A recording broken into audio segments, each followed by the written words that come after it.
Bismillahirrahmanirrahim. Halo, what's up guys? Assalamualaikum warahmatullahi wabarakatuh.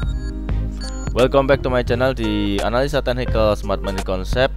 Hari ini hari Sabtu tanggal 27 Juli 2024. Saya akan share analisa di XAUUSD ya, tentang review minggu kemarin sama forecast atau preview untuk minggu ke depan. Jadi mulai hari Senin tanggal 29 Juli sampai tanggal 2 Agustus hari Jumat ya, di minggu depan ya.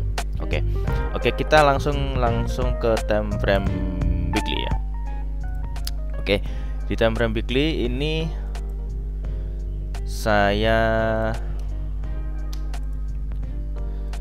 di minggu kemarin ini kan muncul candle inverted hammer ya, bearish ya. Kemudian sekarang dikonfirmasi dengan ini masih candlenya masih candle longlish doji ya. Cuman sebenarnya kalau kemarin ini kita harapkan dia lebih rendah dari candle yang bullish sebelumnya kan, tapi dia masih berada di dalam range-nya ini. Jadi dia low-nya juga nggak lebih rendah dari dua minggu sebelumnya.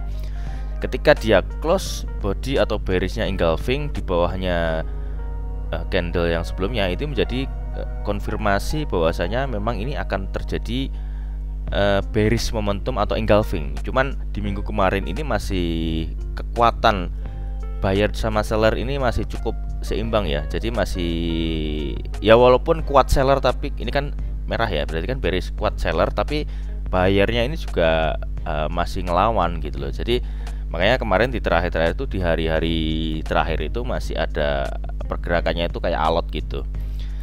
Oke, coba kita lihat di time frame yang lebih kecil, di daily.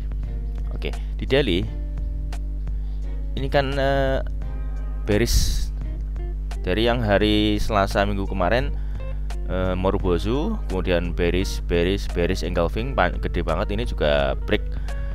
Ini break ya. Ini break initial breaknya di sini. Ini kalau teman-teman pakai Vibo Musang bisa. Nah, itu sudah masuk ke TP wajib sudah. Misalkan kita kemarin ngambil areanya ya. Tapi apakah ini menjadi lanjutan sampai ke bawah? Ya, kita nggak tahu gitu. Di daily ini kan masalahnya di sini masih sebagai, kita tandain sebagai breakout structure. Oke, di sini breakout structure yang mana breakout structure seperti ini tanda atau sinyal masih kuat bullish ya di daily ya. Artinya masih kemungkinan naik ke atas, cuman high-nya di atas ini masih belum valid. Nah, high validnya di atas itu ketika sudah ambil inducementnya di mana? Di area sini. Coba kita lihatnya di candle yang ini.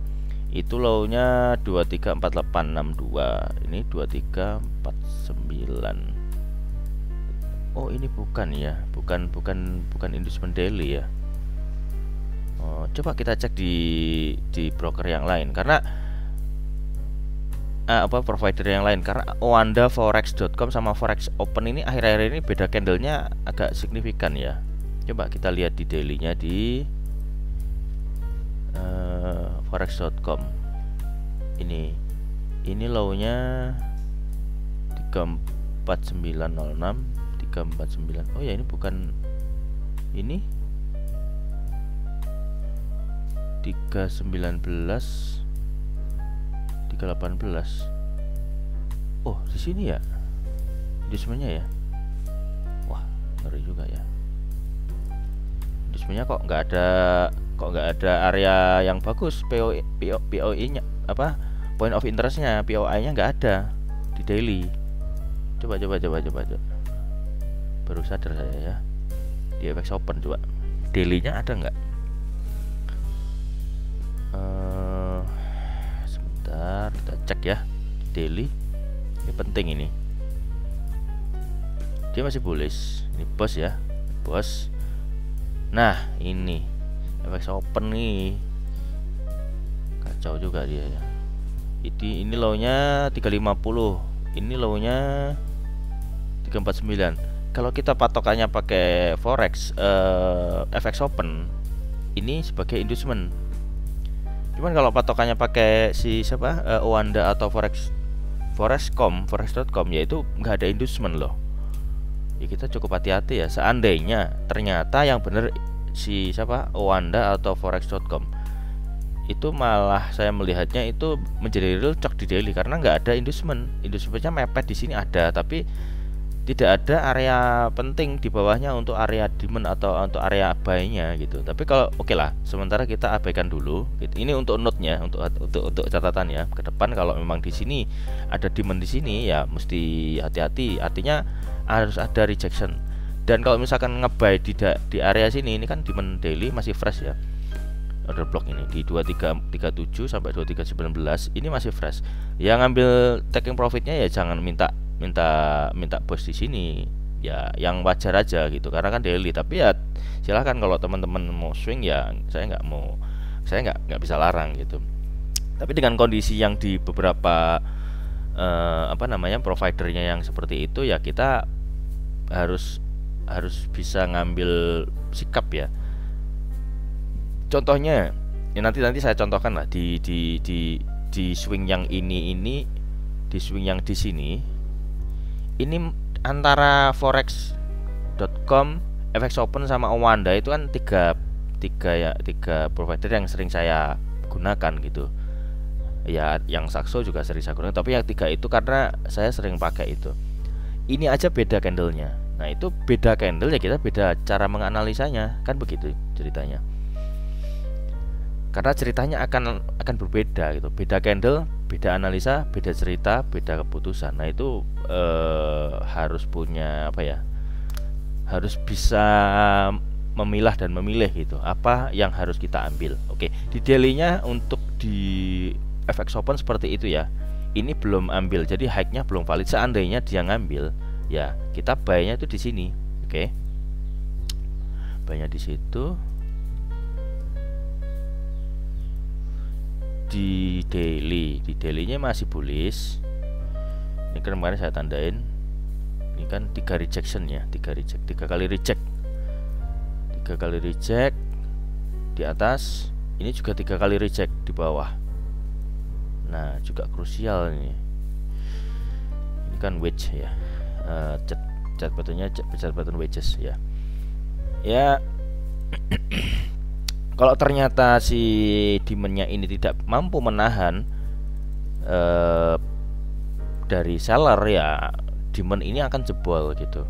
Artinya apa? Ya bisa aja ini kan low valid swing low ya. Swing low atau low validnya di daily itu akan menjadi real chalk gitu. Kalau real chalk gimana? Ya sudah, change of karakter di daily dia akan menjadi bearish gitu. Oke, kita abaikan dulu sementara. Kita masuk ke H4. Oke, di H4 ini di struktur utamanya ya. Di H4 ini menjadi break of structure. Oke, ini bos sepakat ya. Karena apa? Di sini ngambil inducement. Situ inducement. Nah, sekarang sudah ada inducement baru nih, sudah diambil, dia menjadi inducement di H4. Lalu di sini menjadi high valid dan low valid. Ini trading range-nya di H4 lah ya. Trading range di H4 kita ambil Fibo. Sama di sini juga kita melihatnya ada masih fresh ya, demand order block di area sini di OTI di 2339 sampai 2314. Nah, itu area yang bagus untuk nge-buy ya di H4 ya. Ya artinya kalau memang teman-teman ini tergantung ya, kalau misalkan mau nge-swing ya apakah sanggup.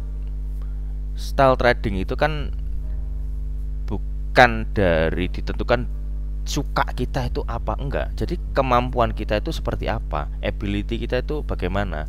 Termasuk equity. Kalau misalkan equity-nya kecil, mau nge-swing, mau intraday ya maksudnya gini loh. Sebenarnya kan secara ideal namanya risk per trade itu kan setidaknya kan 1%. 1% itu kalau misalkan $1.000 ya 0,01 gitu loh lotnya. Itu kan idealnya. Tapi kalau di bawah 100 ya $100 ya 0,01 ya $100 aja 0,01 itu 10% loh. Sudah 10%. Jadi ada kesempatan kalau misalkan itu risikonya misalkan SL-nya itu 100 pips gitu. Itu cuma 10 kali entry. Nah, bisa dibayangkan seandainya ini modalnya itu di bawah 100, katakanlah di bawah $100 ya, katakanlah berapa ya, 500.000 atau bahkan di bawahnya itu di 500.000 rupiah ya. Yaitu ya orang pengen trading tapi modalnya yang memang uang dinginnya itu yang kita bisa kehilangan itu, karena di dalam trading ini kita harus memakai uang yang memang tidak mengganggu. Kalau misalnya kita loss ya kita nggak mengganggu perencanaan keuangan keluarga kita yang lain gitu. Jadi masih bisa kita terima kalau misalnya gitu, misalkan katakanlah amit-amit margin call atau stop loss habis lah. Tapi ya memang apa ya istilahnya, modal atau saldo margin equity yang kecil itu ya rawan sering banget kena margin call, karena ya namanya trading itu kan stop loss udah kayak hal yang pasti ya. Jadi misalkan kena stop loss 2-3 kali ya habis gitu, nggak bisa ada peluru, jadi pelurunya wis entek gitu. Mau open posisi lagi nggak bisa, ya mau nggak mau deposit lagi. Nah ya yang paling penting begini sih, walaupun modal itu bukan hal yang utama, tapi yang pasti kita harus tahu, harus benar-benar ngerti yang namanya market structure itu seperti apa. Kita harus analisa. Jadi trading itu nggak hanya cuman mencet-mencet tap, atau misalkan kita ikut VIP ya kita pasti ini benar, nggak bisa. Kalau teman-teman join di VIP ya artinya itu hanya sebuah pandangan, outlook. Jadi apa ya, masukan, pertimbangan. Jadi setupnya ini alasannya apa, begini. Setup bisa gagal, bisa nggak, bisa. Analisa bisa salah, bisa nggak, bisa gitu loh. Nggak, kalau orang bilang atau ngeklaim dirinya analisa selalu benar, nggak pernah stop loss, nggak pernah margin call, dan nggak pernah salah, wah kayaknya saya invest ke dia aja yang banyak-banyak ya, saya nggak usah trading. Tapi itu impossible, nggak pernah ada siapapun yang sejago apapun. Pasti yang namanya real trade itu, orang yang trading beneran ya pasti ngalami stop loss lah. Makanya kuncinya ya di money management. Money management itu apa ya, modal kita berapa, risiko kita berapa. Jadi jangan over trade, jangan banyak layer ya. Over trade itu banyak layer, loadnya kegedean, sekali kena, jangankan kena SL, nggak kena SL, kena gerak dikit aja udah goyang, udah habis tuh, udah margin call. Lot itu sangat sensitif ya, apalagi leverage-nya gede. Jadi leverage itu kan pinjaman, jadi pengungkit ya, biar uang kita itu sanggup open posisi. Tapi kalau misalkan katakanlah unlimited atau lot leverage-nya besar gitu, kita enak aja buka posisi ya, kalau bener, kalau salah habis tuh. Jadi saya akan contohkan ya, di nanti saya kemarin tuh profit di gold. Ini contoh setup saya ya, before-nya kemarin saya profit. Lalu ini entry saya nggak pernah layer, itu sama satu layer doang. Lalu ini hasilnya taking profitnya maksimal ya, setup saya nggak pernah layering. Jadi memang, dan resiko saya itu sangat saya jaga. Jadi money management saya itu sangat saya jaga, karena saya memandang bahwa trading itu sebuah peluang bisnis ya. Jadi bukan sebuah alat judi ya. Kalau teman-teman mengandang itu sebuah alat judi ya silahkan, saya sih cuma bisa memberikan masukan gitu ya. Kalau memang cocok dengan kalian ya monggo silahkan teruskan. Tapi ya biasanya profit sekali kena SL habis. Yaitu yang kita jangan sampai seperti itu terjadi. Jadi kalau tradingnya kita itu normal ya nyantai saja, open posisi, kita udah tahu stop lossnya berapa, kalau berapa dolar. Kalau kita kehilangan uang nggak bikin kita senewan, nggak bikin stres, marah-marah, nggak menyalahin yang lain, atau ya artinya memang utamanya kita harus kuatkan dulu di analisa. Syukur-syukur bisa analisa mandiri itu sangat bertanggung jawab ya atas keputusan. Cuman yang nggak salah, bahkan teman-teman di VIP sendiri itu nggak sedikit loh yang mereka itu sebenarnya udah jago analisa, beneran. mereka tuh udah pinter-pinter jago analisa, cuman butuh komunitas untuk saling diskusi. Tapi kalau saya sih menutup mata, maksudnya gini, saya nggak mau analisa saya itu terkontaminasi ya dengan pandangan yang lain. Makanya saya sangat hindari untuk melihat terlalu banyak pandangan orang. Jadi biar walaupun analisa saya salah gitu, tapi saya memang harus ya udah, itu keyakinan saya. Tapi bukan egois ya, maksudnya dalam arti egois itu pendapat saya selalu benar, enggak, itu untuk menjaga confidence satu, itu penting. Jadi biar kita itu tidak gampang goyang atau tidak gampang terpengaruh sama analisa orang lain gitu. Oke, itu sekedar ya kita ngobrol-ngobrol ya tentang masalah trading, masalah open posisi, layering, dan karena saya cukup sedih ya kalau teman-teman. Ya kalau profit sih saya ikut seneng, tapi ketika saya ngelihat ada posisi yang layering, lotnya gede-gede, saya tuh aduh, modal berapa gitu. Kalau misalkan kena semua itu gimana, kan saya juga ngerasa prihatin kalau ada seperti itu. Apalagi kalau sinyal saya ternyata kena SL terus habis, itu kan saya juga ngerasa gimana ya, mau ngomong bersalah juga saya udah ingetin dari awal. Tapi kalau gini, masa saya nggak harus ngelarin sinyal, kan saya bingung juga. Analisa kan saya juga trading, makanya saya manfaatin buat ya share ke teman-teman kayak begini. Oke, itu aja untuk curhatan pagi ini. Videonya jadi panjang, nanti nggak apa-apa lah ya. Oke, jangan lupa subscribe, like, komen, dan share ke semua sosial media teman-teman, dan nyalakan loncengnya agar mendapatkan video terbaru dari kami nanti. Kemudian yang pengen join di VIP, nanti link saya taruh di deskripsi. Ada mentorship juga, nanti juga linknya juga ada di deskripsi. Channel gratisnya kalau misalkan pengen ngobrol-ngobrol atau diskusi juga linknya saya ditaruh di deskripsi ya. Kalau nanti ada waktu, kalau teman-teman bertanya, kalau saya tahu, insya Allah saya akan jawab. Kalau nggak tahu ya saya akan jawab yang saya tahu aja gitu. Oke, kita lanjutkan. Nah, di H4 ini masih bullish ya, masih bullish, artinya ini dalam impulsifnya. Ini struktur impulsif, struktur eksternalnya. Jadi setelah struktur eksternal, ini kan struktur internalnya atau koreksinya. Ini kita cari sell ya di sini ya, masih bisa cari sell. Sementara begitu untuk H4. Coba kita lihat di H1.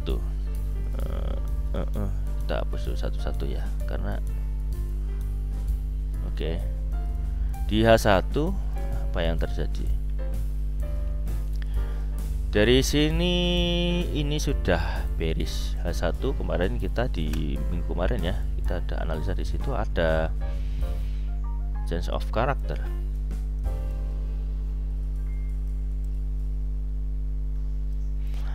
Lalu di sini sudah ada inducement. Ini inducement ya, pullback. Ini inducement.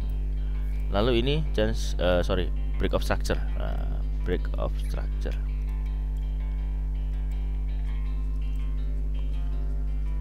Nah, kemarin itu saya profit tuh bukan di sini ya, di Owanda. Nah, di Owanda saya profit. Ini mana dia? Nah, ini.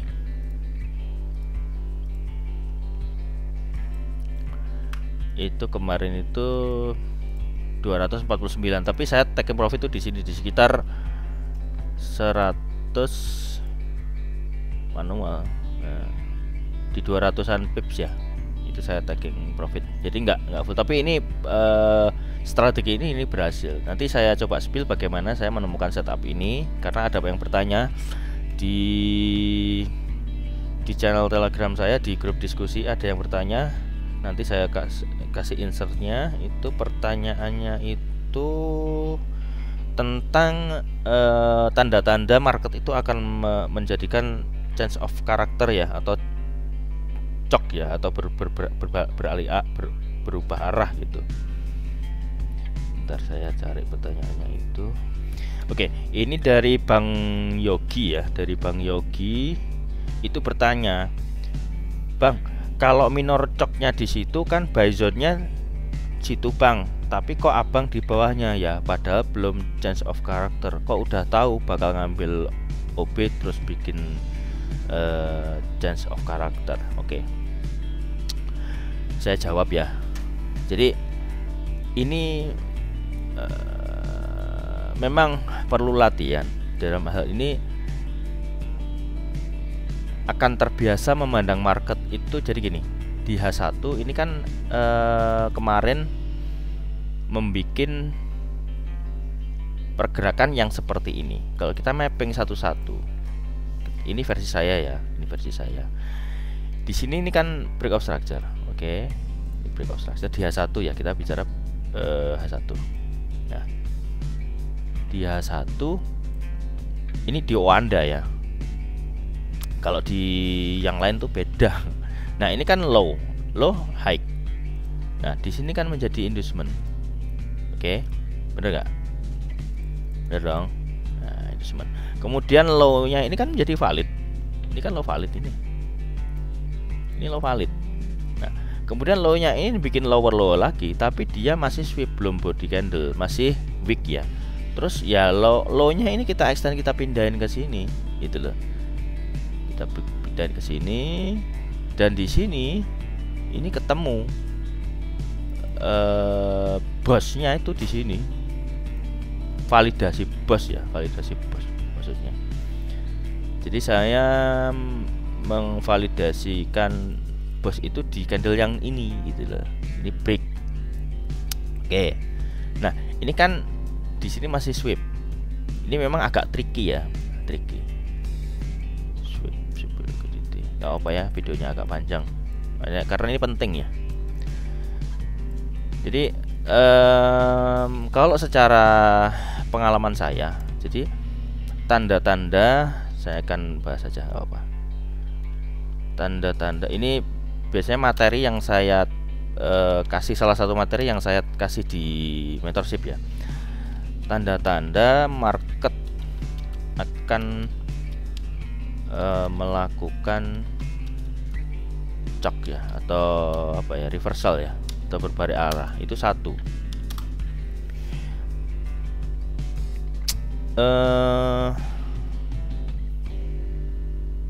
Di channel sudah saya sampaikan juga sih. Jadi 3 tanda market itu akan change of character itu. Satu, trading range itu semakin mengecil ya. Nah, trading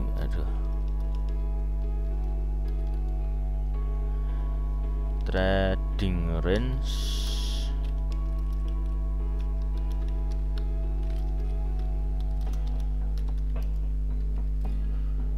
semakin mengecil. 2, nah, tidak adanya pullback atau ya nanti kalau ambil kan inducement ya, berarti inducement. Nah, atau inducementnya ini dekat dengan high valid ya. Kalau kondisi downtrend ya, kalau kondisi downtrend,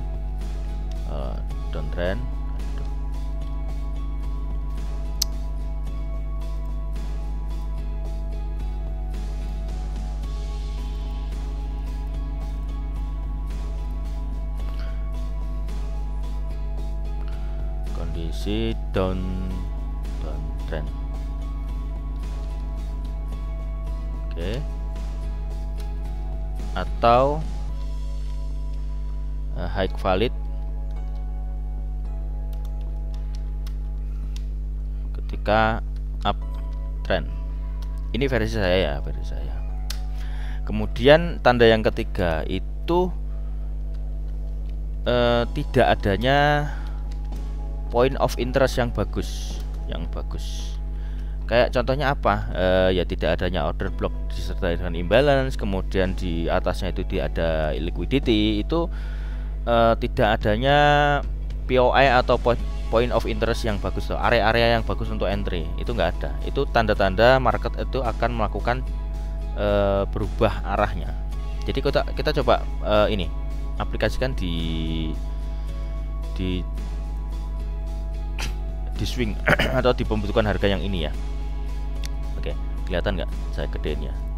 Oke, jadi tanda-tanda mereka akan melakukan change of character itu satu, trading range itu semakin mengecil. Trading range semakin mengecil. Nah, di sini ketika ini sudah validasi bos, ini kan agak-agak candlenya agak-agak membingungkan kemarin, pasti teman-teman juga agak bingung. Ini di H1 dulu ya, nanti saya perkecil time frame-nya. Nah, tradingnya semakin mengecil. Nah, di sini saya melihat ini ada pullback di H1 itu. Ini kan sini pullback. Nah, ini low, ini high. Loh, Bang, itu kan outside bar. Iya, ini outside bar. Tapi beberapa orang termasuk saya kadang-kadang memandang outside bar itu sebagai pullback.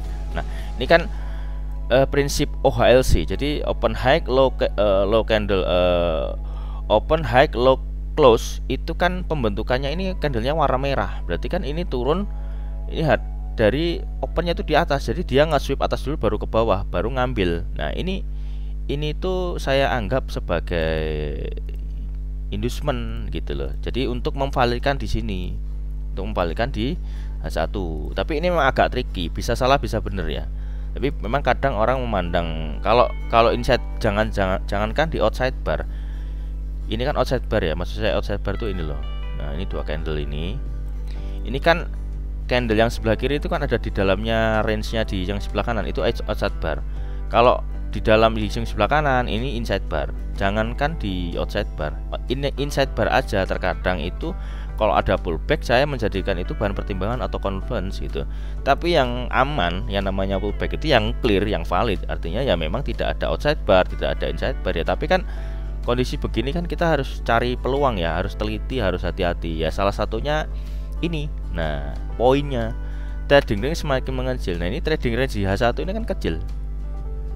Oke, 2. Kemudian tidak adanya pullback atau EDM. Nah, kalau misalkan ini kita anggap ini tidak ada EDM ya memenuhi syarat gitu. Ya, oke. Nah, tapi di sini saya menganggap ya udahlah, ini anggaplah nggak low valid ya. Oke. Kalau nggak low valid berarti kan ini kita nggak bisa jadi ini change of character gitu loh di H1.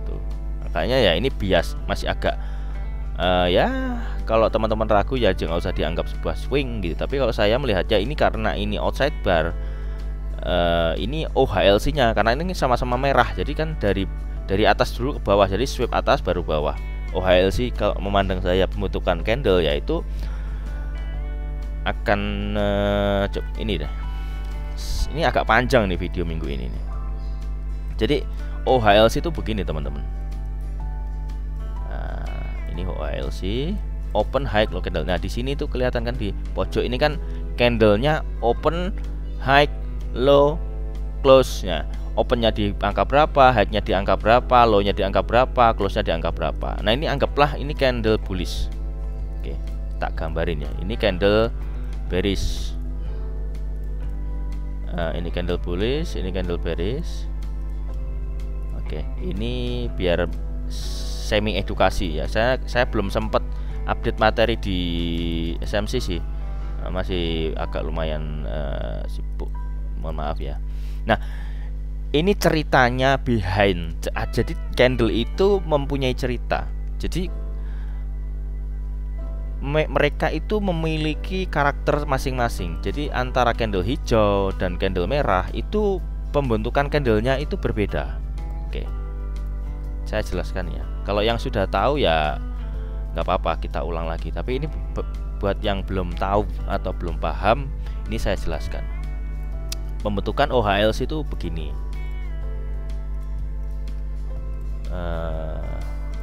Bentar. Padat ini materi minggu ini. Nah, candle hijau itu yang di sini ini menjadi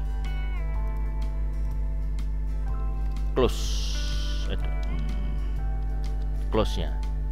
Ini jadi ini ya, ujung dari body ini menjadi close candlenya gitu.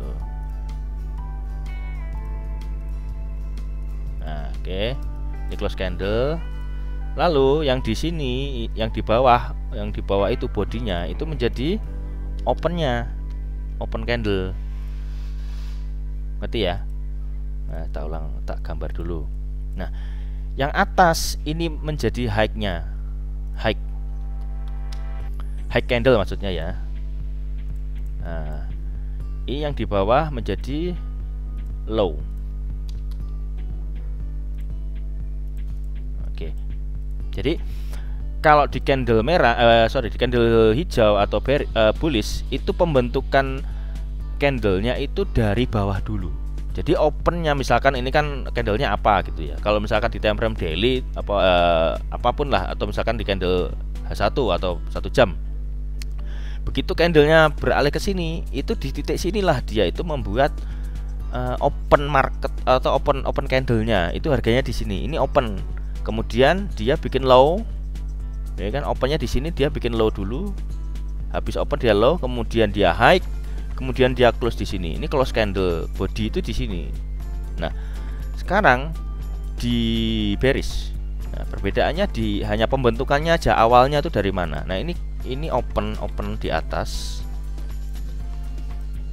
Kemudian ini yang di bawah itu menjadi close. Lalu di atas sama, kalau atas tetap ya itu menjadi high-nya, high candle, kemudian di bawah ini menjadi low candlenya. Nah, kenapa saya tadi bercerita ini biar teman-teman tahu. Nah, ini pandangan saya ya.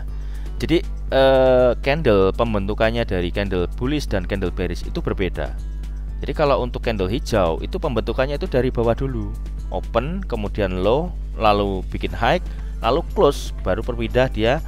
Makanya kalau ketika menemukan Fibo Musang atau apa ya, setup Fibo atau break, itu yang kita hitung itu bodinya, karena close bodinya itu begini kalau misalnya kita reversal ke atas ya. Nah, begitu juga kalau misalkan itu kita cari bearish ya, bearish momentum ketika ada break, initial break kalau misalkan pakai Fibo Musang. Ya itu pembentukannya bearish itu kan dari atas dulu. Jadi dia open, ganti candle open di sini, high, bikin high dulu, oke, baru bikin low, baru bikin close. Nah, itu pembentukan mau model apapun bentuknya, mau doji, mau apa, ya warna candlenya ini kita hafalin. Jadi biar tahu bagaimana pembentukan awal, pembentukan dari candlenya itu seperti apa. Oke, cukup jelas ya teman-teman ya. Oke, saya hapus. Oke. Coba bisa saya kasih waktu 5 detik untuk screenshot aja, screenshot. Oke. Udah ya. Di screenshot. Nah.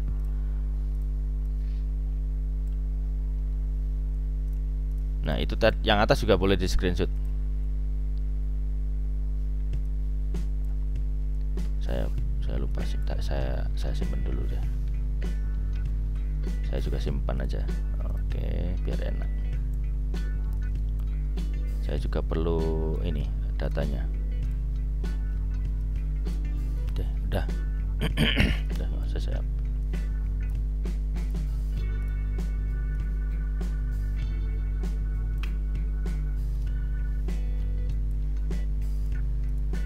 Oke. Jadi kenapa saya melihat ini sebuah pullback? Tapi ya kalau misalkan ini bukan pullback ya sudah nggak apa-apa itu. Itu di H1 ya. Dan ini menjadi calon, tapi calon real chok belum berhasil ya, karena close candle masih weak ya.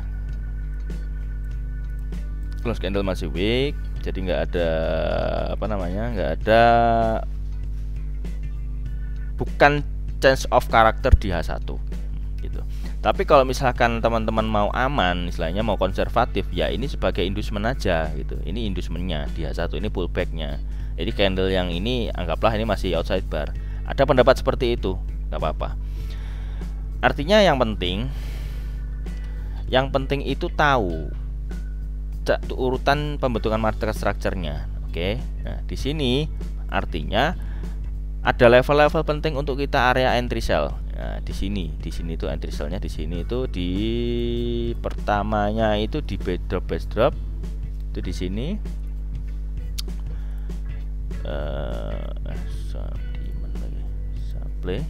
Nah, ini supply juga yang pertama, area yang pertama, kemudian area yang kedua ini di order block, bearish order block tuh di sini. Supply-nya itu yang pertama di 2401 sampai 2392. Nah, ini di sini kita kalau misalkan mau cari sell itu harus cari konfirmasi entry, misalkan engulfing, bearish engulfing, atau 3 inside down, atau doji, atau apa, atau misalkan sudah bisa market structure ya, cari chance of character di low time frame gitu loh. Di ekstrimnya, di level ekstrimnya itu di sini, ini yang paling bagus. Ini RR-nya juga bagus ini kalau misalkan kita pakai ini. Risk to reward-nya bagus ini. Di angka 2432 sampai 2419. Itu aja yang kita tandain di H1. Nah, kenapa kemarin saya itu profit atau entry kemarin di M5 ya. Saya hapus lagi biar kelihatan kebanyakan. Di M5 apa M15 ya. Di M5. Nah, di M5 kayaknya. Nah, di M5. Nah, kalau di H1 ruwet ya, kita perkecil time frame-nya biar informasinya itu banyak. Nah, ini pullback di sini, ini break of structure, oke. Lalu ini bikin pullback IDM. Nah, ini sama, ini validasinya di H1. Ini kalau kita perkecil ya, ini sini jatuhnya, di sini. Ini cok. Nah, tapi kemarin saya itu entry-nya tuh di sini, teman-teman. Belum terjadi cok, saya sudah entry gitu. Benar nggak? Mana ini? Nah, kan? Kenapa kok bisa begitu, Bang, gitu? Yaitu kita tandain si POI-nya gitu loh. Ini kan belum terjadi cok, tapi kan, nah di sini ini nggak ada pullback gitu loh. Ini nggak ada POI yang bagus. Di M5 pun sama kayak di H1. Ini DM, ini sweep. Jadi ini masih liquidity sweep, kemudian validasi bos di sini. Kalau validasi bos itu, nah ini kan high-nya itu bukan di sini tapi di sini, masih tetap pakai high yang sebenarnya gitu loh. Jadi cuma extend aja. Itu saya ya. Jadi saya patokannya panggah lagi. Tetap di sini coknya. Oke. Tapi kemarin itu market posisi di sini tuh pagi jam 8:30 8 itu. Saya pasang limit di sini, saya nyari profitnya itu, taking profit itu di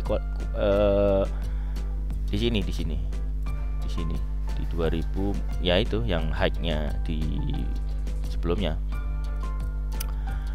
Kok belum cok kok udah berani buy? Nah, itu. Ini yang saya tadi bilang, ada 3 karakteristik. Satu, tidak adanya trading range itu semakin kecil. Ini kan semakin kecil juga.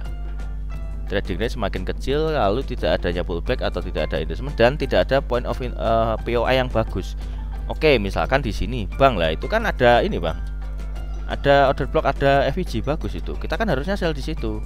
Nah, ya di bawah nggak ada inducement loh, bro, nggak ada pullback. Masa teman-teman mau apa? Ini sebagai inducementnya tuh di sini. Jadi banyak yang sell di sini ya kena stop loss. Saya akan pasti banyak. Karena tidak mengidentifikasi ini sebagai inducement gitu loh. Inducement itu apa sih? Tipuan, kok ngomong inducement terus. Tipuan, rayuan biar orang itu entry di situ. Tapi kalau di SMC saya, inducement itu adalah cara saya untuk menentukan high valid dan low validnya gitu loh. Biar terjadi trading, biar ada yang namanya pembentukan trading range. Kalau udah trading range kan kita tinggal tarik aja diskon maupun premiumnya ya. Kita hanya buy di area diskon dan hanya sell di area premium gitu. Nah, kok abang langsung entry di situ? Ya bukannya langsung, ya kita analisa pembentukannya di sini. Ini tanda-tanda, 3 tanda itu tadi terpenuhi, tidak adanya POI yang bagus, kemudian tidak adanya inducement, terus tidak adanya pullback atau inducementnya dekat dengan high validnya di sini. Ini kan dekat. Misalkan ini inducement ya, ini kan dekat. Ini rawan cok ya. Ya sudah, saya lihat di bawah ada apa aja. Nah, di sini tuh ada order block yang disertai dengan imbalance ya. Ini kalau misalkan strateginya strategi ICT, ini bisa kepake. Ini kan MSS-nya di sini. Tapi saya kan orang lebih fokus di SMC. Sebenarnya masih mirip sih, cuman ya beda penggunaannya aja. Nah, di sini saya iseng, agak spekulasi memang. Saya tarik aja Vibo dari high-nya ke sini. Nah, itu persis di area OTE-nya ya. Jadi area demand order block yang disertai imbalance itu overlapping dengan area Fibo optimum trade entry atau golden ratio. Jadi ini menjadi area yang sangat bagus untuk entry buy gitu. Jadi nggak usah ragu-ragu kalau misalkan kayak gini entry, lotnya gedein kalau main cepet kaya. Tapi kalau salah stop loss ya naiknya di pojokan bareng-bareng. Ya trading itu santai, nggak boleh terlalu greedy, nggak boleh terlalu takut ya. Yang penting kita sudah ada setup, mau SL mau TP ya, syukur-syukur bisa TP. Makanya saya bilang stop loss itu udah hal yang pasti, taking profit itu hanya bonus. Makanya selalu kita mitigasi resikonya itu di stop lossnya. Jangan mikirin taking profitnya aja. Taking profitnya berapa dolar, wah menggiurkan. Ya itu kan maunya kita, maunya market kan. Itu kan nggak kayak gitu. Kita nggak pernah tahu ke depan tuh kayak apa. Oke, jadi forecastnya untuk minggu depan bagaimana, Bang? Oke, kita lihat ya di sini kita masih cari sell ya. Kalau udah seperti ini internalnya masih cari buy, oke. Tapi di sini ada area entry sell dan entry sell di sini. Jadi masih ada kemungkinan ya kita mau trading eksternal tepat atau di internal gitu aja. Oke. Kemudian kita cek di indeks dolar. Indeks dolar tuh kayak naon ya. Indeks dolar masih berkutat di situ-situ aja. Oke. Jadi dia masih bikin akumulasi, dia nggak bergerak dari mana kemana-mana, masih di situ aja, masih ngendon, masih bikin akumulasi. Kita coba ke news ya. Nah, oke, kita udah di news ya. News minggu depan itu cukup rame ya, high impact semuanya. Itu mulai dari hari Selasa ada CB Consumer Confidence, job opening, ADP non-farm employment change, kemudian employment cost index, FOMC ya. Ini FOMC di hari Kamis jam 1 malam waktunya saya tidur. Kemudian employment claim jam malamnya, jam 9-nya ISM manufacturing. Nah, di hari Jumatnya saatnya kita apa? NFP. Ngapain? Ya trapping dong. Sell stop sama buy stop. Yang mau ikutan trading live-nya nanti ikut di channel saya ya, di channel gratis ya, di Telegram. Saya nggak baca satu-satu ini karena cukup panjang video saya, nanti kepanjangan teman-teman, kasihan nanti malah bosen dengar suara saya. Oke, tapi yang jelas ini opportunity nanti insya Allah akan saya update di daily forecast ya. Mudah-mudahan high impact ini membawa kita manfaat atau membawa kita rezeki yang banyak, bukan rungkat ya. Yang penting pokoknya trading itu jaga money management, jangan lot gede, jangan layering, itu tanda-tanda kita mau bangkrut itu. Oke. Diwanda. Jadi itu ya. Tadi di daily sudah saya sampaikan, H4 sudah saya sampaikan, sampai M5 sudah saya sampaikan juga. Jadi apa yang akan kita lakukan ya, kita tunggu aja. Maksudnya tunggu pembentukan market structure. Ini kan juga kalau di H1 juga belum ada, kalau misalnya kita anggap ini sebagai high quality ya, ini juga belum bikin real shock gitu. Ya kalau misalnya kita nggak ambil ini, anggaplah ini inducement aja. Jadi ada area entry sell-nya di sini gitu. Mungkin di NFP ya kita sell mungkin. Oke, mungkin itu aja dulu ya video mingguan saya hari ini. Mudah-mudahan apa yang kita analisa menjadi kenyataan dan kita mendapatkan profit yang banyak. Dan jangan lupa subscribe, like, komen, dan share ke semua sosial media teman-teman, dan selalu nyalakan loncengnya biar mendapatkan update terbaru dari kami. Dan saya mohon maaf ya apabila ada kata-kata saya yang kurang berkenan. Terima kasih sudah menonton sampai selesai, dan akhir kata see you in the next video and assalamualaikum warahmatullahi wabarakatuh.